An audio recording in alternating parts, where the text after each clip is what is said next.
Welcome to the Cheat Sheet, where we decode success for creators, professors, and business owners. I'm your host, King Musa, and today we are spotlighting the leadership of our local government and how city officials are shaping the future of Nacogdoches. Joining us today is Randy Johnson, mayor of Nacogdoches. As mayor, Randy is at the forefront of driving change and ensuring growth and well-being of our historic city. We're excited to learn more about his journey into public service and his vision for the community. Welcome, Mayor Johnson. Thank you very much. Glad to be here. Yes, sir. It's early this morning. You know, she picked 9 a.m. and I said, "Oh, he is the mayor. You know, he squeezed me in. I'll take it. Early morning. I'm the first one. I'll take it. Yes. It's early for you, but this is the middle of the day for me. I get up at 4. Yes. Are you a coffee drinker? Yeah, I drink a couple of cups a day. Yes, sir. In the morning, and that's it. And I'm done. Does that get you started and everything? Mm-hmm. Okay. Yeah. Okay. So, well, I do want to know. It is football season right now. It was chilly out there today. It was. It's nice. Very nice. Yes. So I feel like we will have a cold winter this year. Mm-hmm. What's your favorite football team? Texas A&M. Okay. I'm an Aggie. Okay. Ooh. I love college football. Yes, I love sir. any college football. Yes, sir. I'm not a big fan of professional sports, Right. But I still like the passion and of young men. Mm-hmm. Still trying to make it big, Right. and without the big money involved. Let's Right. just put it that way, especially with the NIL now. Yeah. So, Do you feel like without the money being involved and like you said, the aspiration to try to make it, the game is better? I think the college sports is better. Okay. I really do. I think they should have been paid. Okay. You know, conferences make a lot of money Right. off those individuals. Mm-hmm. I mean, lots of money, and they should be compensated for what they do. Yes, sir. It's not going to be like professional, but will it get them through college and You're by. and a little spending money? Sure, it will. So I think they need to be compensated. Yes, sir. Absolutely. Okay. Well, go ahead and introduce yourself. Let's go ahead. Let me say that again. Let's go ahead and get started. Okay. Go ahead and introduce yourself and what you do here in Nacogdoches. Okay. Well, I'm Randy Johnson.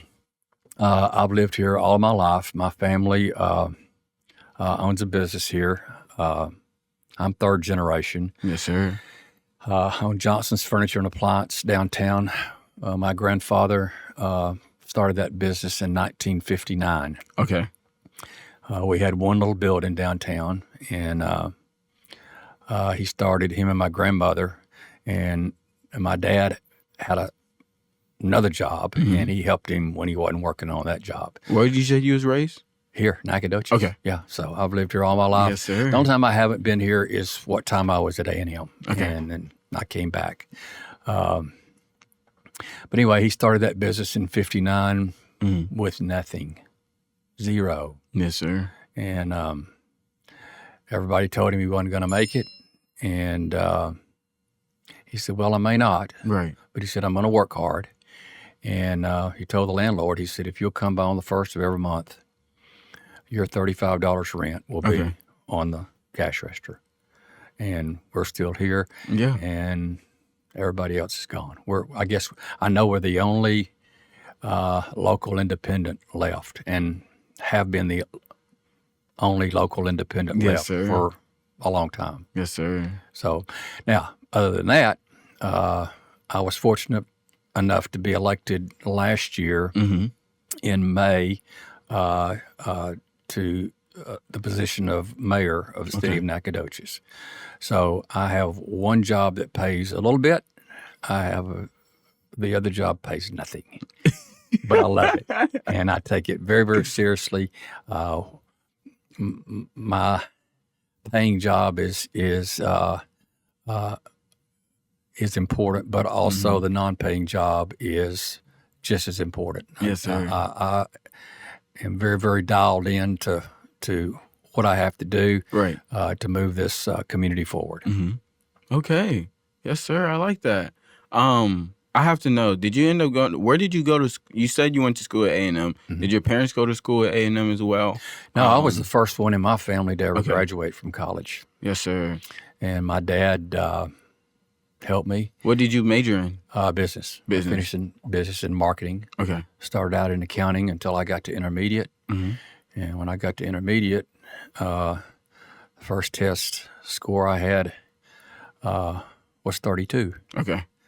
And so I went to talk to the professor at A&M, and I said, Dr. Oxner, what's the bell curve going to be on this test? He said, Mr. Johnson, there's not going to be one. There is no curve. I said, I'll see you later. So I went marketing, and it lined up with what my family does in the retail business. So Right. it was a perfect fit. God always leads you in the right direction, and here I am, still Yes, here. sir. Still love going to work every day. Yes, sir. Now, are you the first person in your family to hold a public service? I mean, like a public office? Yes. Yeah. Yes. Okay. Yeah. I started in 1980. Okay. I was about, I think I was maybe 30 or 29. Right. First thing I ever ran for was school board. Mm. And I served 15 years on Nacogdoches Independent School Board. Right. They weren't consecutive terms because I had moved to the other side of town. So Right. there was a break there, but total time was 15 years on Yes, school sir. board. And then in 2007, I ran for city council Northeast Ward. And I had one term in that. My father was diagnosed with cancer. Right. And it was time for me to decide whether or not to run again, and I wanted to spend what remaining time that I had with him, Yes, sir. instead of campaigning, and so that brings us to now. And last year, I asked my wife if I could run, and she said, "Well, you're going to do it anyway." Yeah. And so she supported me, and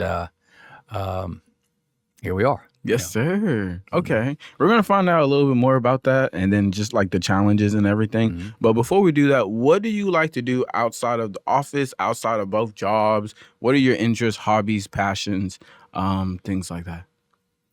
Well, I like to work. Okay.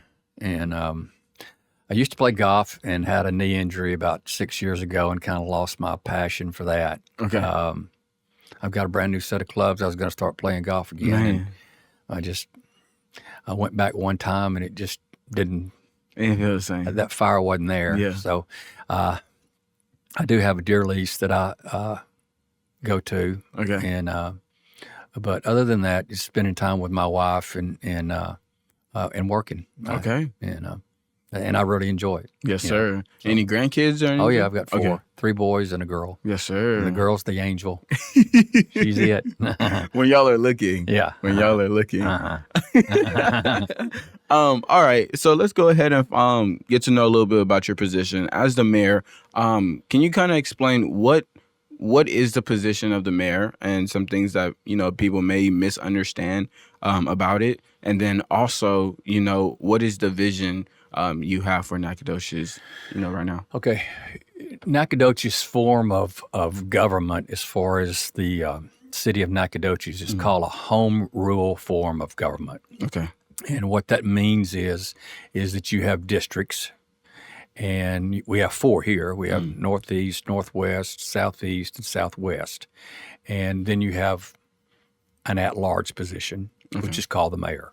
Our charter designates that person to be elected by all the citizens in every ward. If you run for like Northeast or Northwest, only those people in that particular district can vote for you. Okay.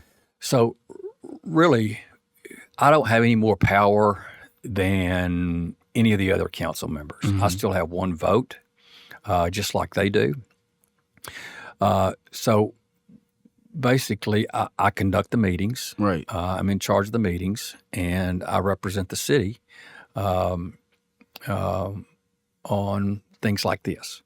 And if I have to go speak at, like I'm doing introduction Saturday for the new statue for E.J. Campbell down on Mound Street. Yes, sir.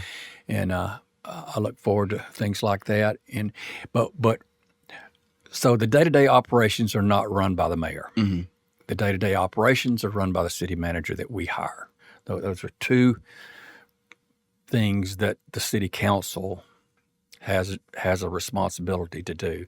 Is we hire and fire a city manager, Okay. and we hire and fire a city attorney. Okay. Other than that, city manager does the rest of it. Now, is he going to want our blessings? Sure. But when it comes right down to it, he runs the city. It's his responsibility. So we make sure that he's doing that well. Yes, and sir. And we have a new city manager. He's been here about a year. Mm-hmm. And we're very, very, very excited about what he's brought to the table so far, and is continuing to bring with the new staff. Yes, sir. So what was your next question? Well, it was misconceptions about being a mayor. What is the position of the mayor? And then what is the vision for Nacogdoches? Okay, and the vision, I think we want a HEB. That's what we want. No, just kidding. Hey, look, I was with you. Matter of fact, we got out of a retreat yesterday, and the vision of this town is that we want it to grow. Right. And there are some things that are in place right now. Mm-hmm. For example, where we are right now. We're at Stephen F. Austin, which is now part of the University of Texas system. Yes, sir. Which is a huge brand. Mm-hmm. Huge brand. This university will not have to worry about money anymore. Right. Prior to this, and it's sad, but SFA got whatever fell off the table when all the other systems got it. That's just the way things are. Right. But you have a great president here now, Dr. Weaver, and he has aspirations for this campus to grow in enrollment. Yes, sir. And we're going to partner with him, with the city, to help y'all do that, So that vision right there is we do want the town to grow. Yes, sir. We also want to maintain the history that we have in this town. Mm-hmm. We have a huge inventory of historical sites. One of them's on your campus, the old Stone Fort building. Yes, sir. And we've got Zion Hill Baptist Church, which is over on Lanana Street that just got remodeled. I think it's on the National Registry. Yes, sir. We have several historic sites that people come to Nacogdoches to see those. You know? So as far as we want to grow, and also we want to maintain who we are, what we are, and the historical aspect of this town, and you can do both. Yes, sir. You can do both. You've got other opportunities here that are coming. I-69 will follow the West Loop. Right. And matter of fact, they're working out on the south end of town on that flyover. So the other day I went to Lufkin, and they're working on the north end of Lufkin. And I said, you know what? I want to see how close this is from the time that they stop working in Nacogdoches County to where they stop working in Angelina County. It's only 8 miles. Wow. That's all it is from that connection on Interstate 69 from Lufkin to Nacogdoches. And then they'll start probably next year on the north side where 59 and 259, they'll do a flyover over that too to move traffic through. And that'll be part of the I-69 interchange too. Oh, wow. So there's lots. That's the growth part right there. There is so much happening in this town, and sir. some I can talk about, and I have, and some I can't because of NDAs. we have to have jobs, and Eaton was a major Yes. coup for us to get here, and they're going to bring in about 250 good-paying jobs into this community. There's a couple more out there that I can't talk about Right. that we hope will come to fruition soon. So to answer your question again, we want growth with this university. You know, we want to maintain the historical aspect of who we are Yes, sir. in Nacogdoches, and through economic development, we want to create jobs. Now, what we're lacking in, and that may be another question, but we'll talk about that later. You just get through your script and I think you're in the flow already, Yeah. and I'm not gonna cut you off, yeah. so I'm gonna let But you. what we're lacking in, and it's very difficult, is and it's not only in Nacogdoches. It's pretty much nationwide now. Right. We're pretty well stocked on apartments. They're building a new apartment condominium complex off of Pearl Street. You've seen that's land that hadn't been touched in 100 years, and everybody says it's a floodplain. It's not. We wouldn't let them build it if it was in a floodplain. Right.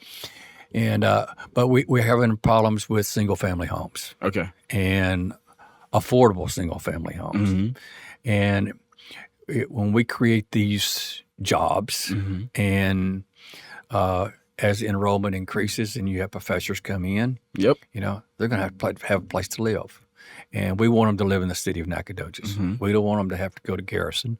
We don't want them to have to go to Central Heights. We don't have to go to Woden or the surrounding area. You know, we want them to stay inside the city limits. Yes, sir. And be a part of our community. So I like it. So I like it. It's good to know that you see it, you recognize it, you know it, and thank you for sharing it. Yes, sir.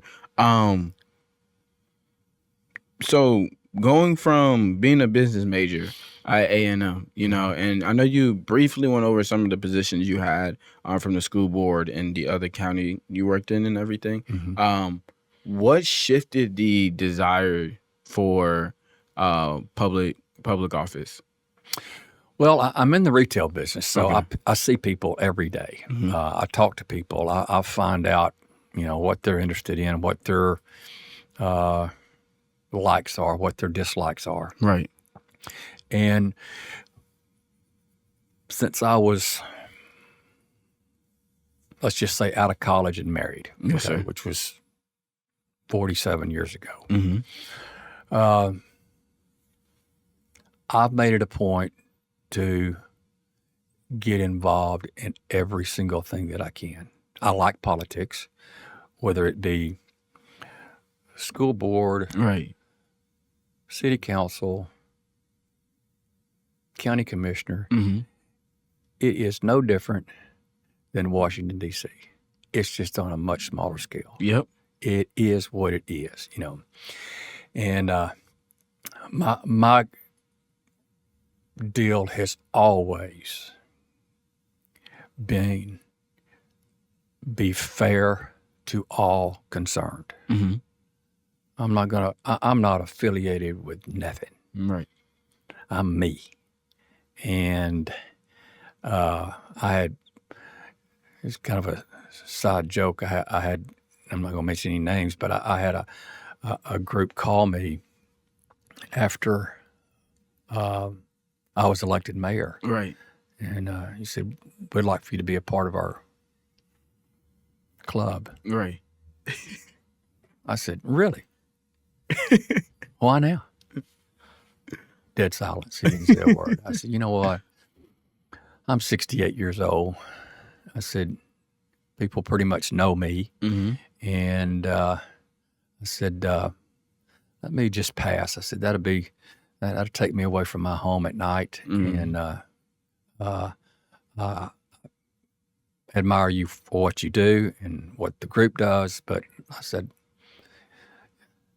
not now. Right. You know, Right. not just because I'm mayor. Mm-hmm. You know, Oh Anyway, man. so that's just the way I am.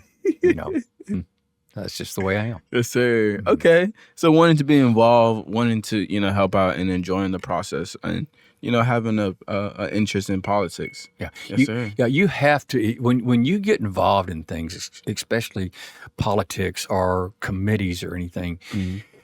You can't imagine the knowledge and what you learn Mm-hmm. from just being associated with people. Right. You learn personalities. You learn everything Mm-hmm. if you open your eyes and pay attention. And it's kind of sad now because the way that with social media and everything. Right. I mean, they look at this and they say, okay, it is what it is. Well, I always like to look in somebody's eyes. Mm-hmm. I like to see their body language. If I'm talking to them, and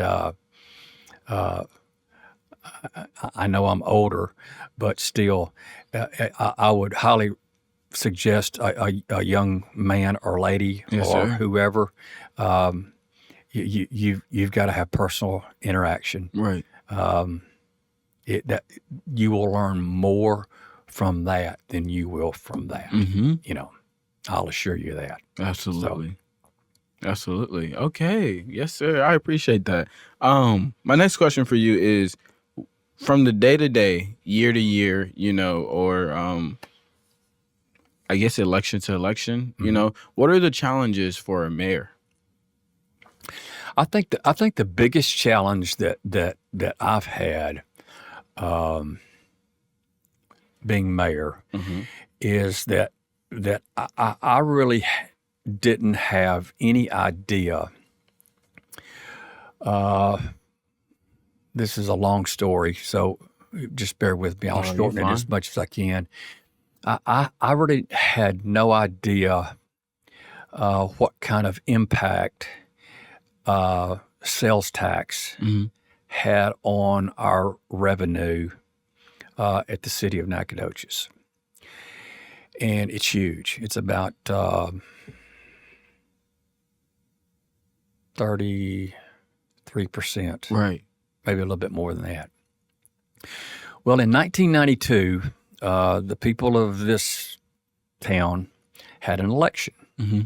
And they said, okay, we want to have a local hospital district. And it was on ad valorem tax roll then. Mm-hmm. And we want to take it off ad valorem tax roll, off your property tax. Okay. And we want it to go to sales tax. Okay. Well, the city of Nacogdoches, 6.25% of the sales tax that's collected goes to the state. Okay. Okay. The city of Nacogdoches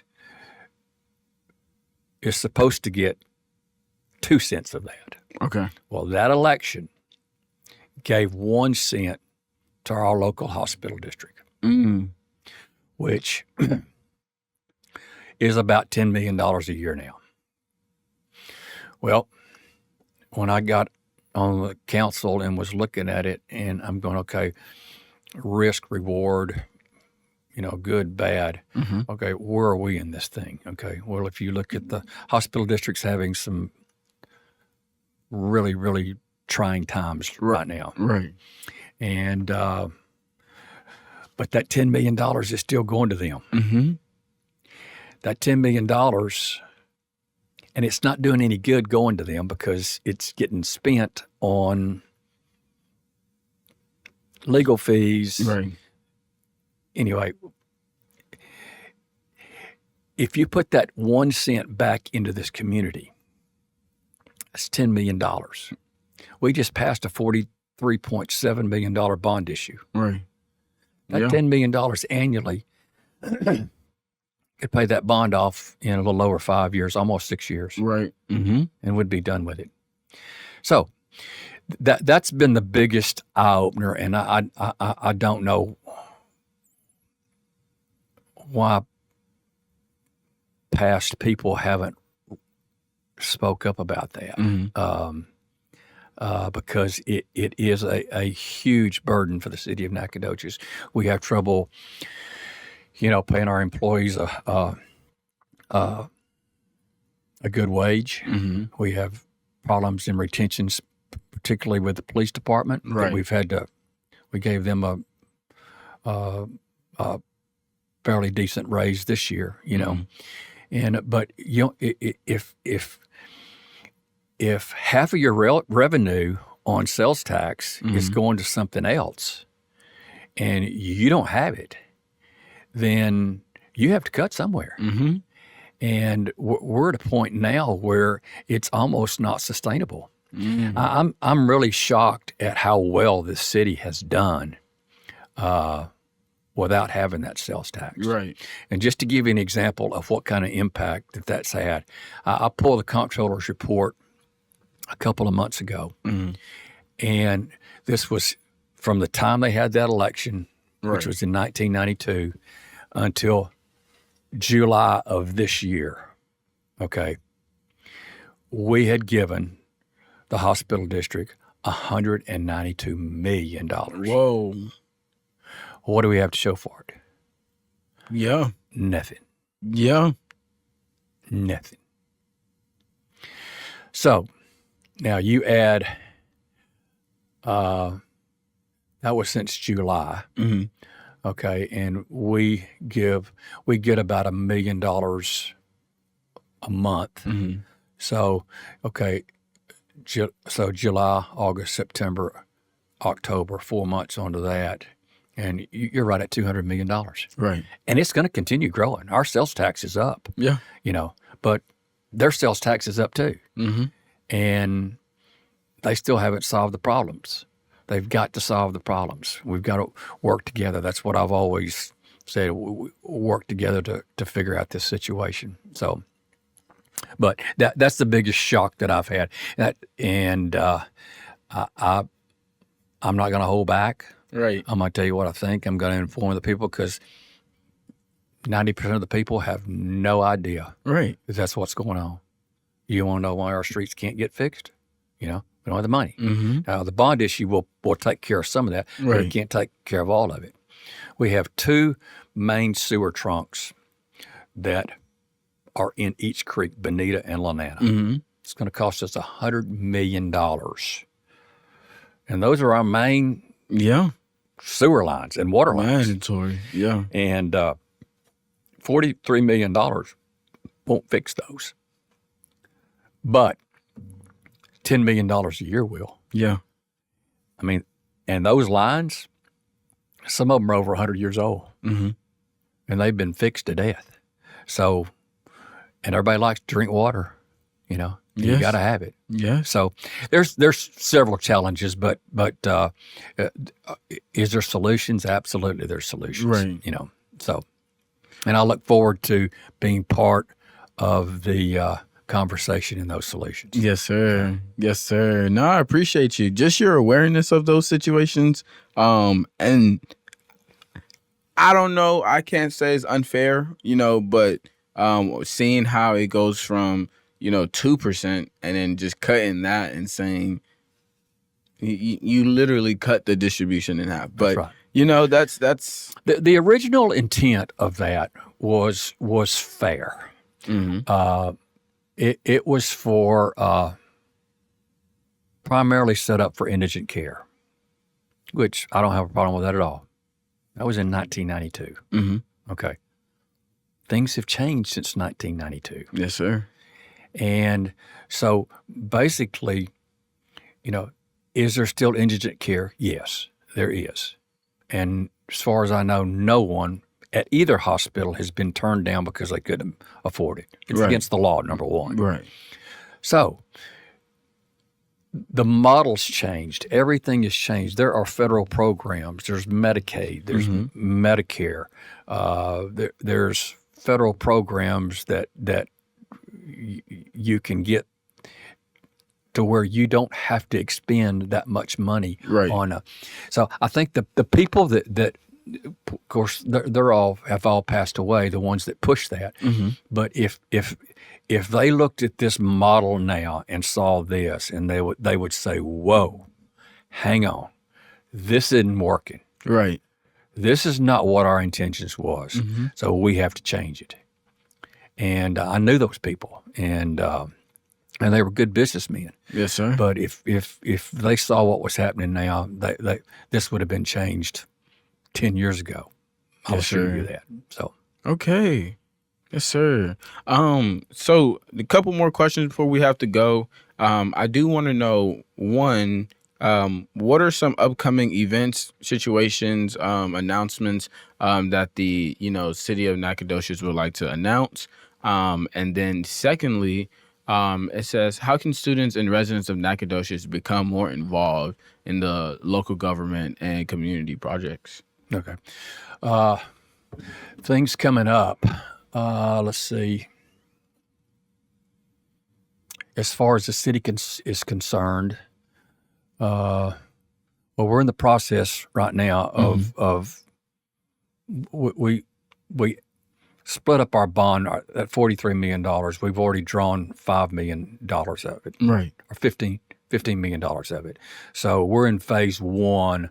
It takes a long time, and that's really soft money to where it's engineering plans for sewage, drainage, streets, and airport. We're going to do everything that we can to leverage our money, and I'll give you an example of that.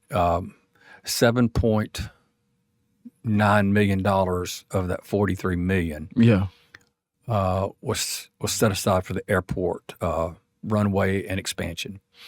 Okay, well, we applied for a grant and we'll get it. And matter of fact, we've already spent $500,000 with TxDOT, Right. to where we can turn that $7.9 or $7.3 million, whatever it was, and on a 90-10 grant, possibly get, if we spend $7,000, Right. we'll get, or $7 million, we'll get $21 million out of it. So we're going to leverage our bond money to get more money than what we anticipated on getting. Yes, sir. Where it's not so bad on the taxpayers.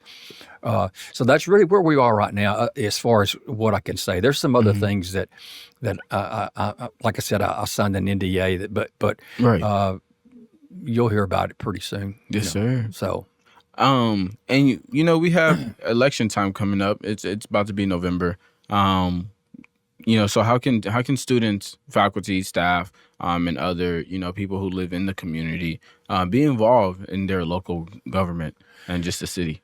We have meetings twice a month at City Hall, and we welcome everyone. Yes, sir. There's a open forum. You just fill out you want to go up there, come up there and talk about something that's on the agenda, you're more than welcome to.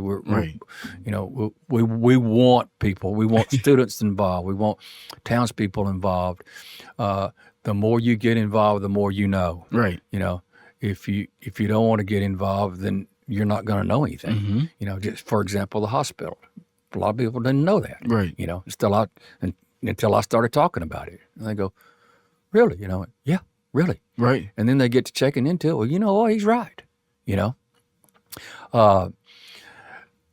So gotta get involved. Yeah. That's right.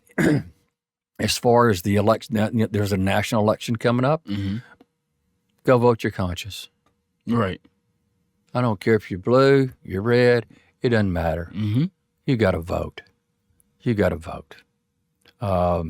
That's part of what's so great about this country. Right. Is that you can vote your conscience. You don't vote, don't complain. And I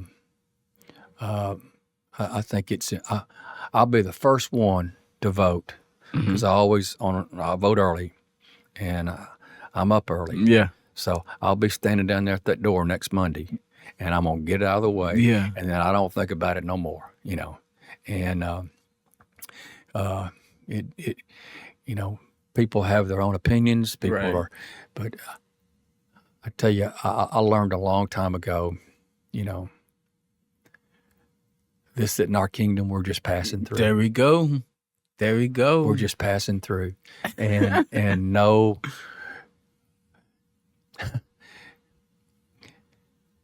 How much time do you think Kamala Harris or Donald Trump spends a day thinking about me? Man, None. none. Why should I? I'm going to vote, Right. but I'm not going to be obsessed with it, Yeah.